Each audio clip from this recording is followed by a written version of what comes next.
안녕하세요. 쭌박사 이유준 원장입니다. 오늘은 견피증, 그 다음에 레이너 증후군, 그 다음에 수족냉증 구분에 대해서 말씀을 드리겠습니다. 오늘 이 유튜브를 찍는 가장 큰 이유는요, 좀 안타까워서 이렇게 찍는데요.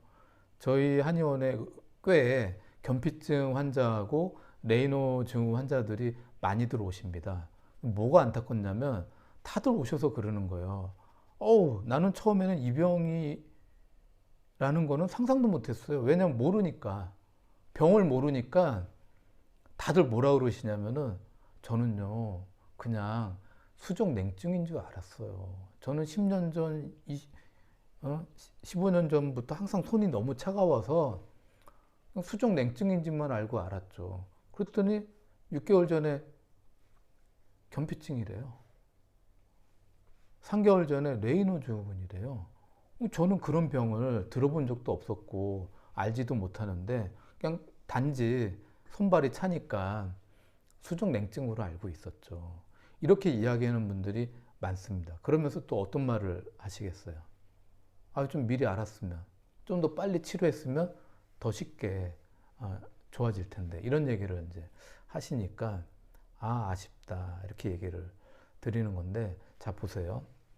수족냉증도 손발이 차가워요. 견피증도 손발이 차가워요. 레이너 증후군도 손발이 차가워요. 그러니까 환자분들은 그냥 내가 손이 차갑다라고만 생각을 하세요.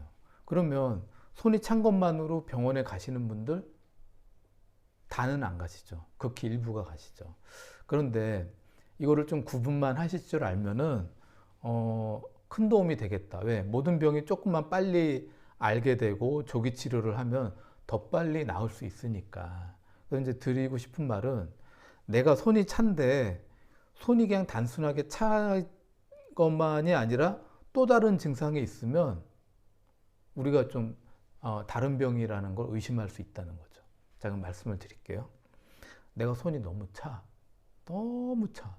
겨울에는 장갑을 껴야 돼.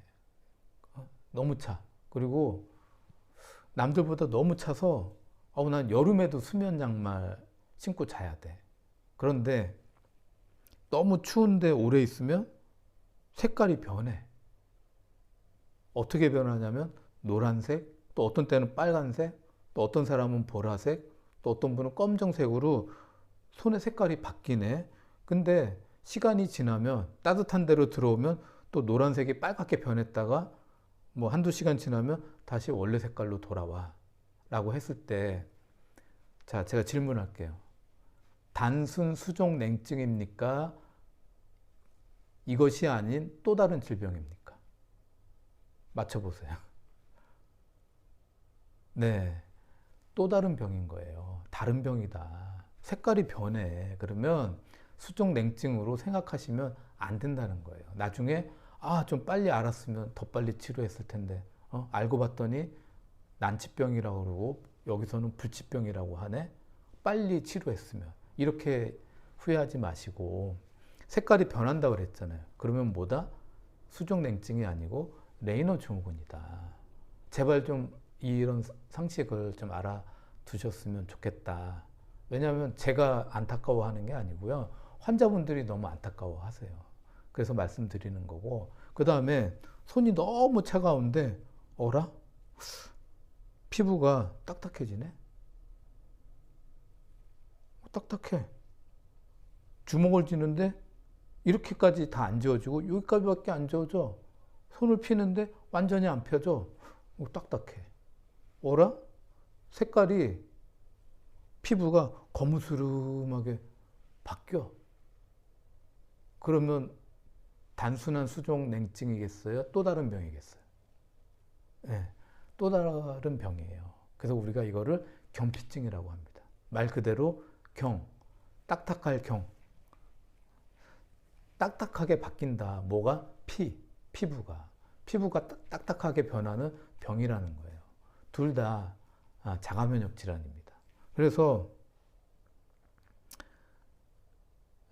견피증이 이렇게 왔을 때는 대부분 환자분들은 굉장히 공포스러워 하세요. 인터넷 찾아보시고 그 내용을 보면 들어보지도 않았지만 굉장히 좀 걱정을 많이들 하십니다. 어쨌든지 간에 이 견피증은 남자와 여자가 있으면 여자들이 많이 걸려요. 한 4배, 5배 정도 많이 걸리는데 레이너 증후군을 말씀드렸고 견피증을 말씀드렸는데 이 두 개의 병이 따로따로 독립적으로 있는 경우도 있지만 두 개가 겹치는 경우도 의외로 많아요. 무슨 말이냐면 견피증 환자인데 레이너 증후군이 같이 두 가지가 동시에 있는 경우가 많이 있다는 거죠. 또 어떤 경우가 있냐면 1년 전에는 레이너 증후군이라고 그랬는데 2년 정도 지났더니 견피증도 있다고 그러네. 처음에 진단받을 때 견피증이라고 진단받았는데 3년 지났더니 레이너 증후군도 같이 또 새로 생겼다고 그러네. 이런 경우가 많이 있다는 겁니다. 그래서 견피증과 레이노의 또 공통된 증상도 있어요. 내가 손이 너무 차가워. 근데 손끝이 아파. 막 따끔거려. 뭐 찌르는 것 같아. 이러면 레이노 증상에도 이게 있고 견피증 증상에도 있는 거예요. 그러면 손이 찬데 자꾸 따갑고 아프고 그러면 견피증과 레이노 증후군이 두 개가 같이 있을 가능성도 있고 둘 중에 하나만 있을 수도 있는 거. 그렇다는 거죠. 그리고 레이노 증후군 아까 손의 색깔이 노랗고 빨갛고 뭐 보라색으로 바뀐다고 말씀드렸잖아요. 그러면 어떻게 또 알 수 있냐면 색깔이 변하는데 자기 손가락으로 이렇게 꽉 눌러서 이렇게 밀어봐요. 그러면 시간이 지나면 이 색깔이 창백해지는 게 금방 자기 색깔로 돌아오잖아요. 근데 레이노 증후군 환자들은 어떻게 된다? 눌러서 쭉 밀어서 창백해진 게 금방 안 돌아와. 한참 있어야 돼. 그 레이노 증상이 그렇다는 거죠. 그렇기 때문에 어쨌든 제가 드리고 싶은 말씀은 손이 차다는 것만으로 넘어가면 안 된다. 내가 손이 너무 찬데 손 색깔이 변하는지 꾹 누르고 밀은 다음에 창백한 색깔이 바로 돌아오는지 안 돌아오는지, 그 다음에 피부를 만졌더니 너무 딱딱한지, 손가락을 주먹을 쥐었는데 다 꽉 안 쥐어져. 요 정도만 쥐어져. 그리고 또 하나, 손끝이 부어 동그랗게 모양이 바뀌어. 우리가 곰봉지라고 표현을 하는데 손끝이 곰봉 모양으로 뭉툭하게 부풀어 올라. 이런 현상들이 손이 너무 찬데 생겼다라고 하면